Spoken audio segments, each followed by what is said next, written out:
বাবরি মসজিদ সংক্রান্ত বিষয়ে যা ঘোষণা করেছেন তাই করে দেখাচ্ছেন হুমায়ুন কবির।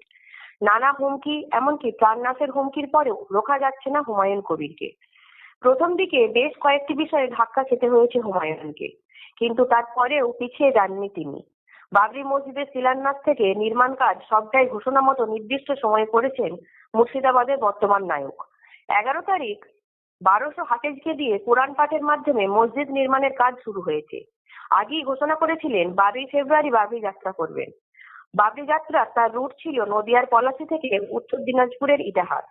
এই যাত্রা করতে গিয়ে নদিয়া মুর্শিদাবাদ পুলিশের কোনো আপত্তি না থাকলেও মালদা জেলার পুলিশ পরীক্ষার কারণে বাবরি যাত্রায় অনুমতি দেয়নি।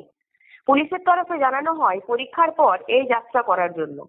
পুলিশের আবেদনে সাড়া দিয়ে পরীক্ষার্থীদের কথা ভেবে পলাশী থেকে ইটাহার পর্যন্ত যাত্রা আপাতত স্থগিত করেন হুমায়ুন। তার বদলে পলাশী থেকে বেলডাঙ্গা পর্যন্ত হলো বাবরি যাত্রা।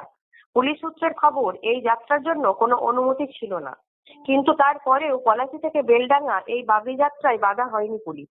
নির্বিঘ্নে দাপটের সঙ্গে বাবরি যাত্রা করলেন হুমায়ুন কবির। কখনো বুলেট চালিয়ে, কখনো হুড খোলা জিপে, আবার কখনো পায়ে হেঁটে যাত্রা শেষ করেন হুমায়ুন। মাথায় ছিল পাগড়ি, গলায় ছিল মালা, পুরো অন্য মেজাজে দেখা গেল হুমায়ুন কবিরকে। কার্যত নিজের জেলায় দাপিয়ে বেড়াচ্ছেন তিনি, যার কারণে মুসলিম সমাজের কাছে এখন নির্ভরযোগ্য নেতা হিসাবে উঠে এসেছেন জনতা উন্নয়ন পার্টির চেয়ারম্যান। স্বাভাবিকভাবেই আতঙ্ক তৈরি হয়েছে শাসক দলের মধ্যে, যে কারণে মুর্শিদাবাদের তৃণমূল নেতা অপূর্ব সরকার, নিয়ামত শেখদের সাংবাদিক সম্মেলন করে বলতে হচ্ছে, আমরা বাবরি মসজিদের বিপক্ষে নয়। বাবরি নিয়ে কোনো অসুবিধা নেই তো, এখানে আমাদের এখানে কোনো দাঙ্গা হয়েছে?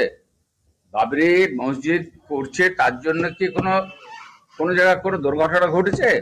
মসজিদ পারপাসে কোনোদিনই দাঙ্গা হবে না, ধর্মীয় প্রতিষ্ঠান।